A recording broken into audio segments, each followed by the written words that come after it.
take home for how to maximize your results, and some pearls for handling challenging cases.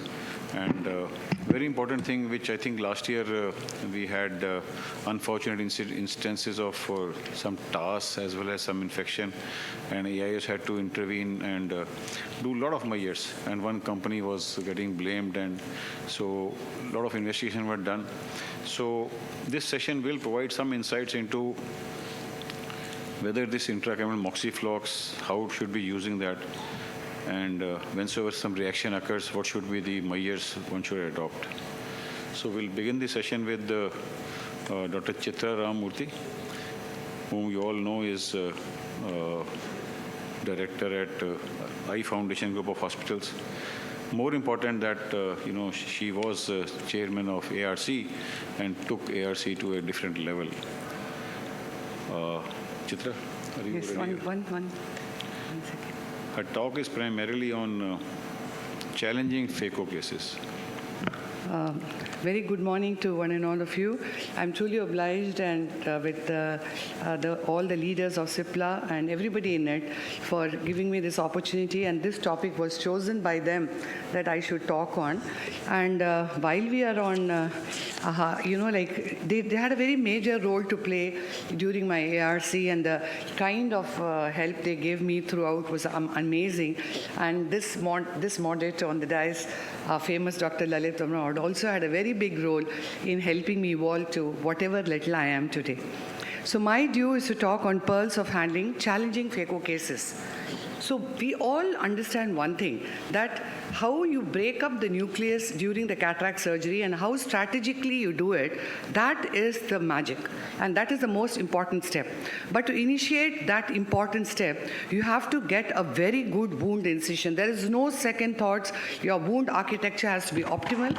It has to be a Chitra, practice. You have slides, or? I have videos. Nothing is coming here. Oh, yeah, nahi aa raha hai. Can the audiovisual team? इसलिए हम बोले पहले ही connect कर. Sorry.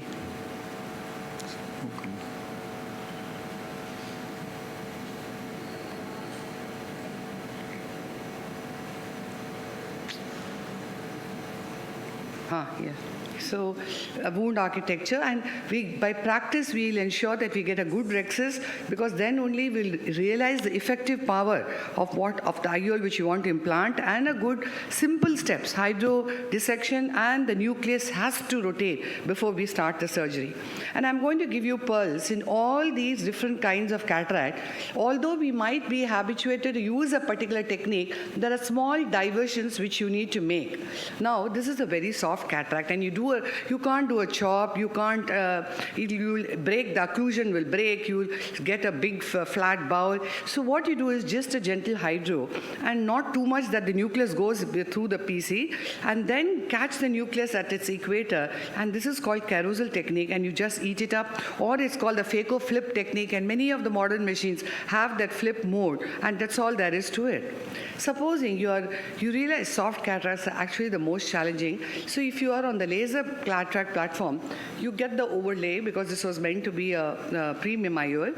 Invariably, your rhexis will be free floating. So then you do an inside-out hydrodelineation. See how it is going. The grooves are already set by the photo disruption on the femtocataract platform. But here, all that I'm doing is just a hydrodelineation, and all those chops are all actually fragments. Then I just eat up that little bit of the superficial epinucleus and cortex, and then I approach one piece, and you can see that CDE, cumulative dissipated energy, is actually 0.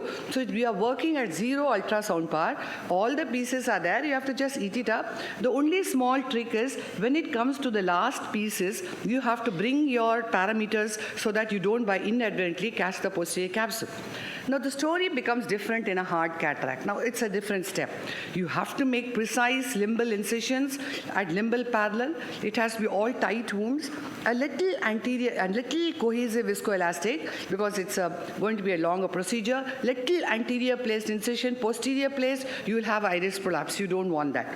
You could use a marker. You want a little larger excess, but then it should have the ideal IOL overlap. And then you complete your excess. So now gentle hydro, not too much. It's a small eye, it's a hyperopic eye. You don't want the iris to start prolapsing. I said the nuclear rotation is so important, you will do that. Then it's a hard cataract.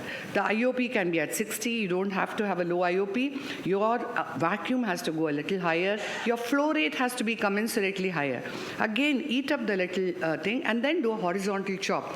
Get your chopper and the phaco probe together and then do a lateral separation. But look carefully. I have not been able to separate because there's a leathery plate underneath. But keep going on. Keep going on. Go in, get the two pieces together, crush that nuclear fragment between the phaco probe, and then what you can do is, at this time, you could take your phaco probe at a deeper level in the phaco frag. That is called multi-level chopping. So when you are there, on the superficial level you have cracked, but deeper plane you need to crack. So keep your phaco probe a little deeper, and then now one piece is there, free to be taken out. So get that piece out. This is like a jigsaw puzzle, all are held together. So then once you start eating, now the bag has become loose. The pieces are all there. Some are chopped partially, some are totally. And then inject enough viscoelastic so that you push the posterior capsule back, and then you start, and then you're done. Now again, if it is on the femtocataract platform, you have done the laser itself has done the chops. The laser has softened the nucleus with 200 to 500 micron bites, everything, grids, everything ready. So then you know what is happening. There's hardly anything I'm doing. I'm just separating the nuclear fragment, but there's a lot of cavitation bubbles beneath. There should not be a sudden posterior capsule blowout. So I would have to do a very careful hydro. And then you can keep your parameters high, of course, for a hard cataract, but it need not be too high because everything is done and ready and you're just eating it up. Now, it's an intumescent cataract. I thought maybe there's fluid, but as I started, you have to make a small rhexis. The rhexis could extend. Keep pulling the rhexis towards the center, but I realized there's no fluid, so I decide I'll keep spiraling it, try to make it a little larger rhexis. It may be not large enough to do a phaco, but then it's fairly large. So now what I'm going to do is, I'm going to open up the main port and go with the IA, and then I'm going to eat up all that soft cortex, because it's a tense capsule. I don't want anything, I just want to flatten it out. I want the anterior capsule to become totally concave if possible. And once I've gone deep into the fornices, now I'll make a tangential cut on the rhexis. Now I would enlarge the rhexis adequately to do my phacoemulsification so that I don't by inadvertently go and catch the rhexis and make an extension or any of these things. And then it's easy. It's quite easy. You have to just do vertical chops. Keep ensuring that you press the hook chopper down and lift up the phaco probe, and then a lateral separation, and then the surgery is done. Now, what is the challenge in a hypermature cataract? Could be a zonulopathy could be there, the posterior capsule is lax, there is no epinucleus cushion. So this has to be kept in mind. First, foremost, ensure that you get a fairly large rhexis. Now, you know this damn nucleus is going to be rotating all over the place, so the challenge is to get to purchase of your phaco probe on this nuclear matter. It's floating, there is no epinucleus cushion. But then, nowadays, we have a trick for that too. So what you do is, somehow just manage to get a hold and get this whole nucleus up into the anterior chamber. Inject viscoelastic, push the posterior capsule back, inject your IOL, which is called the IOL scaffold technique. And once you push the IOL up, this nucleus is not too hard. So then you do any other way. You see there's enough viscoelastic to coat the endothelium. Don't go continuously and attack the nucleus. Keep intermittently injecting viscoelastic and then eat up this whole nucleus, and your surgery is done. Now, this is again, very briefly, I'm going to show, it is a phacomorphic glaucoma, shallow anterior chamber. You have to give glycerol, Dimox, mannitol if possible. Go through the side port, no main port incision. Start your small rhexis. I'm going to show you the rhexis alone. Each time you get your instrument, inject a little viscoelastic, not too much, don't over distend it. Go with the micro forceps through the side port. Pull the rexus towards the center. Now here it looks it will extend. Get your instrument out. Go back and inject viscoelastic.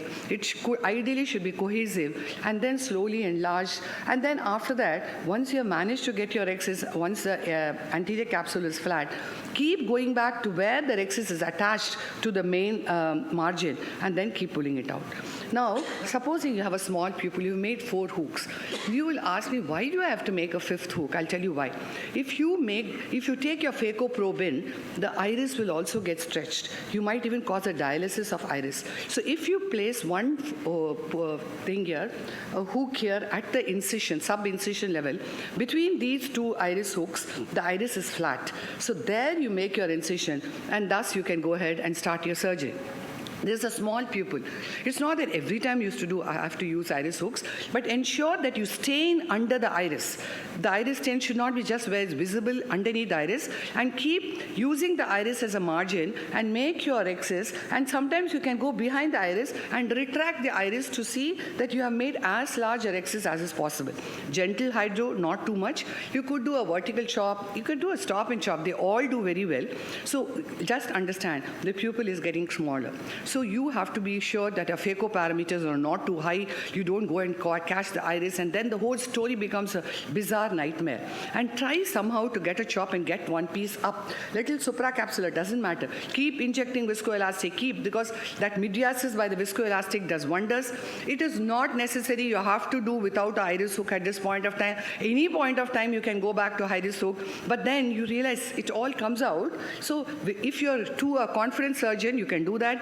Keep retracting the iris and remove all the cortex. Now, a few pearls about PPC. Now, it's important you make your rexus, but let the rexus be a little smaller than normal, because this could become the platform on which the IOL is going to sit. So then, when the rexus is being optimal, the next thing is your instruments going in and going out, there can be a change in the hydrostatic pressure. Multiple small hydrodelineation. So you have layers of epinuclear cushion so that the posterior capsule is well protected while your movements are happening. Then a mechanical delamination is done, and then you start eating up the little bit and just nibble it and get that nucleus out. Now, once this endonucleus is out, you could actually not do a hydro, but you could do a visco-dissection. So that what it does is, it gets that whole epinucleus sheet will sort of roll up sometimes. Invariably it will do. You can already see with the visco-dissection. And then when you get approach on that, bite it and eat it up. But sometimes you may have to do still a little bit of cortic using an IA2, but then this is done. Now, the issue is each time the instrument comes out through the other instrument, you have to inject viscoelastic, keep on, because any time the PC can rupture, because there should not be an increase in the intraluminar or the bag pressure. That's the most important thing. No polishing, inject enough viscoelastic, push the IOL back. Even during IOL injection, there could be a PCR. Even during stromal hydration, there could be a PCR. Now, this is a case where the capsular bag looks suspiciously weak. As soon as I start the incision rexus, I realize that tactile feel is not there. It's not a taut capsule. So I start with a small rexus, and then as I find I'm able to enlarge it. It's very important in a subluxated cataract that the rexus is centered.